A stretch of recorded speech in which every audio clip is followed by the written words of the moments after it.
Good morning all of you, welcome to our YouTube channel vector edu अफसरसा।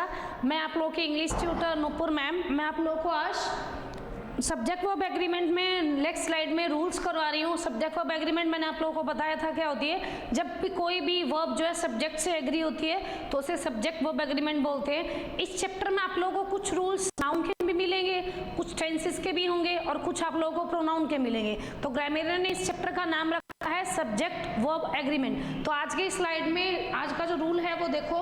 First देखो आज का जो rule है, रूल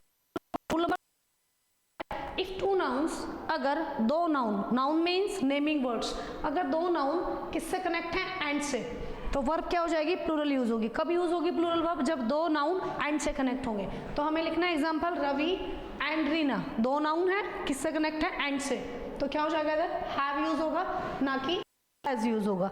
वर्ब जो है वो प्लूरल। देखो एक चीज आप लोगों को ध्यान से समझनी है इसमें कि इसके जो रूल है सब्जेक्ट वर्ब एग्रीमेंट के, इसे हम सिंटेक्स नाम का चैप्टर भी बोल सकते हैं। इसे सिंटेक्स सब्जेक्ट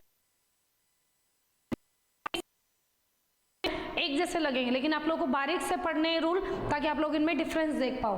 तो राम एंड श्याम लिख सकते हैं, रीना रवि एंड रीना लिख सकते हैं। कुछ भी दो नाउन है जो एंड से कनेक्ट है तो हेल्पिंग वर्ब या वर्ब जो होगी वो क्या हो जाएगी, प्लूरल यूज होगी। रूल नंबर सेकंड है हमारा।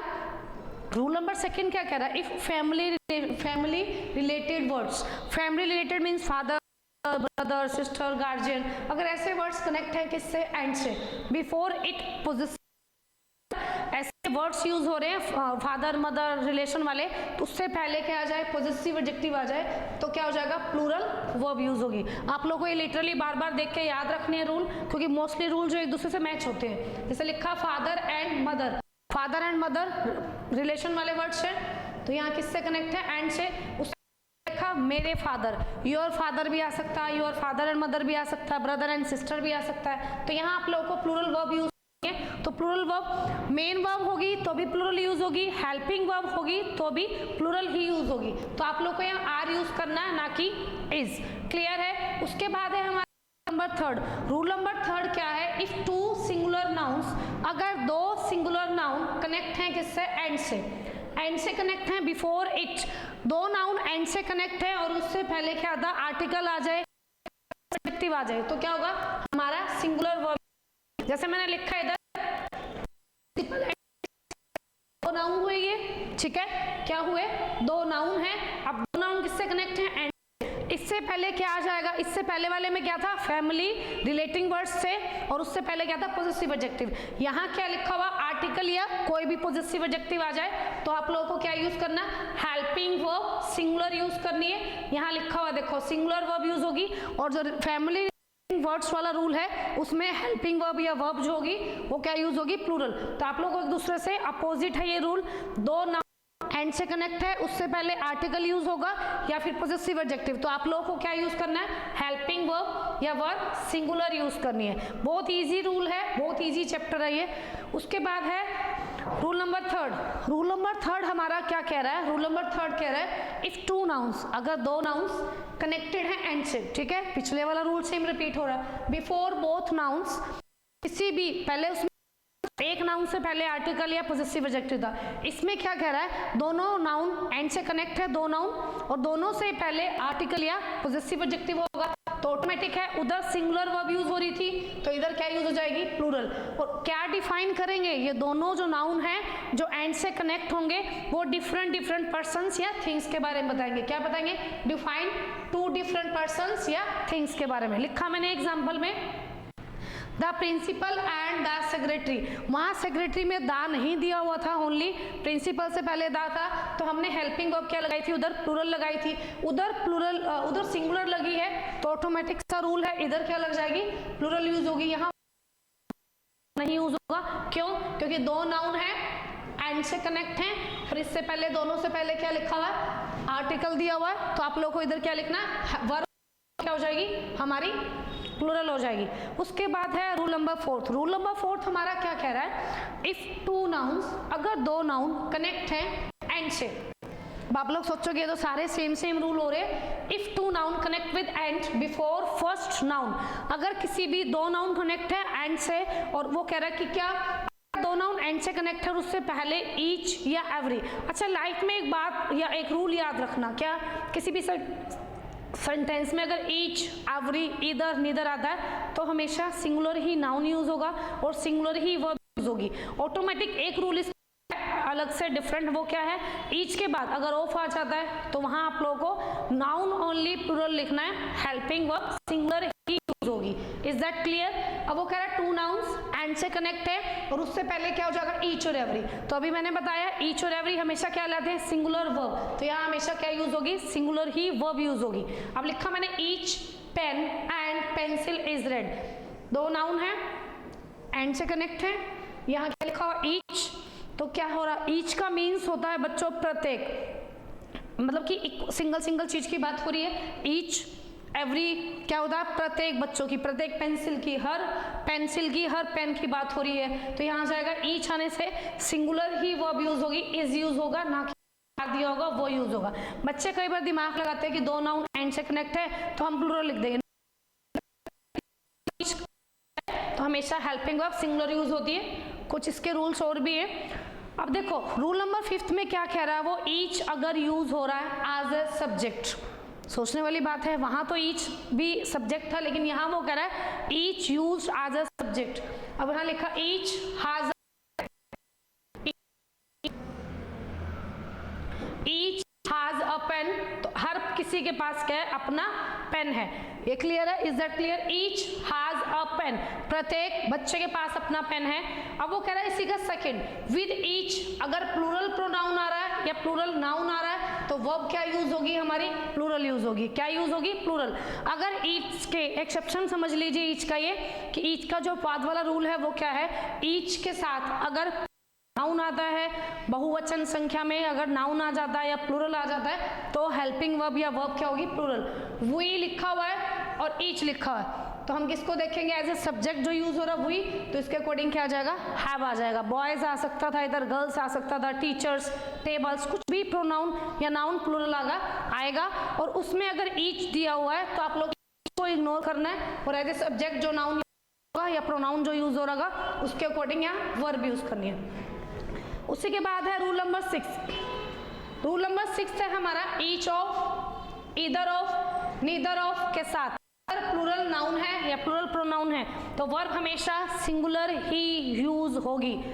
आप लोगों को ये रूल याद रखना, फर्स्ट ईच जब होगा सिंगुलर नाउन लेगा, सिंगुलर वर्ब यूज करेगा। सेकंड रूल, अगर ईच के बाद, ईच से पहले अगर प्रोनाउन या नाउन प्लूरल आता है तो आप लोगों को हेल्पिंग वर्ब या वर्ब जो होगी वो क्या लिखनी है, प्लूरल। लेकिन अब वो क्या कह रहा है, ईच के बाद अगर ऑफ आता है, इधर के बाद ऑफ, नीदर के बाद ऑफ, तो ओनली नाउन वो प्लूरल यूज होगा, तो हेल्पिंग वर्ब या वर्ब जो होगी वो क्या यूज होगी, सिंगुलर यूज होगी। जैसे मैंने लिखा इधर ईच ऑफ दिस 4 पेन्स। अब हम क्या करते हैं, हम स्टूडेंट होते हैं, हमें इतना रूल पे फोकस नहीं करते, बस थोड़ा थोड़ा पढ़ा अपर लेवल से और आंसर दे दिया। तो यहाँ लिखा ईच ऑफ दिस 4 पेन्स, हम देखते हैं पेन्स ज्यादा है तो हम क्या लगा देते हैं ऑटोमेटिक इधर आर, नहीं ये क्या हो जाएगा, रॉन्ग हो जाएगा। तो आप लोगों को इज लगाना है, क्यों, क्योंकि ईच लिखा हुआ है, ऑफ आने से ओनली नाउन प्लूरल होगा, लेकिन वर्ब जो होगी वो क्या यूज होगी, सिंगुलर यूज होगी। Is that clear? नेक्स्ट है इसी का नेक्स्ट है हमारा 7 नंबर रूल। 7 नंबर रूल में देखो क्या कहना चाह रहा है examiner, each, every, either, neither, each, every, either, neither, तो क्या हो जाएगा, सिंगुलर काउंटेबल होगा, तो ऑटोमेटिक सा है, अगर काउंटेबल नाउन है तो क्या यूज होगा, सिंगुलर ही वर्ब यूज होगी। जैसे एग्जांपल लिखा each boy has a pen, each boy, boy क्या हो जाएगा, नाउन है, तो कह रहा है ईच बॉय, प्रत्येक लड़के के पास अपना अपना सेपरेट पेन है। ईच की जो हिंदी होती है वो क्या होती है, प्रत्येक। एवरी मीन्स भी इंडिविजुअल होता है कि प्रत्येक पर्सन की, प्रत्येक रो की, प्रत्येक चीज की बात हो रही है, तो वहां ईच आने से क्या हो जाएगा, हेल्प सिंगुलर यूज होगी, क्योंकि यहाँ नाउन भी सिंगुलर है, लेकिन ईच ऑफ के बाद ओनली नाउन प्लूरल यूज होगा, लेकिन हेल्पिंग वर्ब क्या यूज होगी, ओनली सिंगुलर। वैसे ही है अगर 8 नंबर रूल। 8 नंबर रूल क्या कहना चाह रहा है? 8 नंबर रूल कह रहा है किसी भी सेंटेंस में अगर 3 प्रोनाउन, 3 डिफरेंट प्रोनाउन आते हैं तो आप लोग को उनका सीक्वेंस कैसे यूज करना है और यूज कैसे होंगे एज ए सेंस। तो वहां आप लोग को क्या है 2 3 1। अब सोचने वाली बात है 2 3 1 क्या है? 2 3 1 क्या है? 2 का मीन्स सेकंड, 3 का मीन्स थर्ड पर्सन और फर्स्ट का मीन्स 1 का मीन्स फर्स्ट पर्सन। तो आप लोगों को लॉजिकली दिमाग लगाना है, अगर कोई भी सेंटेंस में एक से ज्यादा प्रोनाउन यूज हो रहे हैं तो आप लोग को उसका सीक्वेंस क्या देना है? Second person, third person, first person. जैसे मैंने लिखा इधर यू, ही एंड आई। लेकिन आप लोगों को रूल देखना है, सीक्वेंस में अगर ऐसे यूज हो रहे हैं प्रोनाउन तो वहां वर्ब हमें क्या यूज करनी है बेटा? प्लूरल यूज करनी है। क्लियर है? उसके बाद है you, he and I. Am use नहीं होगा, हो जाएगी। यहाँ क्या आ जाएगा? हेल्पिंग वर्ब या वर्ब क्या हो जाएगी? प्लूरल यूज होगी। क्यों? क्योंकि वहां रूल लिखा है 3 प्रोनाउन इकट्ठे हैं तो आई के अकॉर्डिंग एम ही लगाना है। बच्चे माइनर से मिस्टेक कर देते हैं कई बार, तो यहाँ आर आएगा ना कि एम आएगा। हमारा नेक्स्ट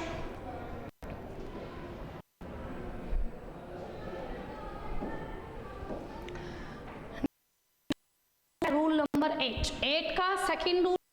8 के सेकंड रूल में क्या कह रहा है वो? If any 3 person pronoun. पिछले वाला रूल भी यही था, 3 पर्सन्स थे, 3 पर्सन्स प्रोनाउन थे, अगर वो एक गुड सेंस में 2 3 1 यूज करना है, वो ये उसका अपोजिट है। कैसे? ये अगर यूज हो रहा है एज अ नेगेटिव सेंस या एज अ बैड सेंस। अब बैड सेंस में क्या आ सकता है? या तो या हमसे कोई गलत काम हो गया, क्राइम, तो सपोज करो वर्ब क्या होगी हमारी? प्लूरल यूज होगी। आई, यू एंड ही, वर्ब दोनों में ही प्लूरल यूज होगी। आप लोगों को प्रोनाउन का सीक्वेंस देखना है। प्रोनाउन का sequence first person, second person, third person. क्या यूज होगा? First person, second person, third person.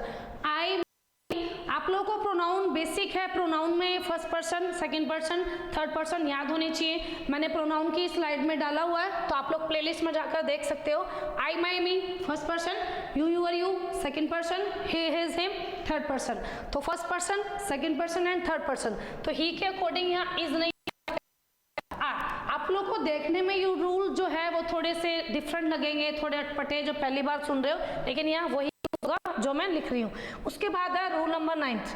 Rule number 9 क्या है? किसी भी सेंटेंस में इधर यूज हो रहा है as a sentence of a subject. किसी सेंटेंस में एज ए सब्जेक्ट क्या यूज हो रहा है? और यूज करनी बच्चा, सिंगुलर यूज करनी है।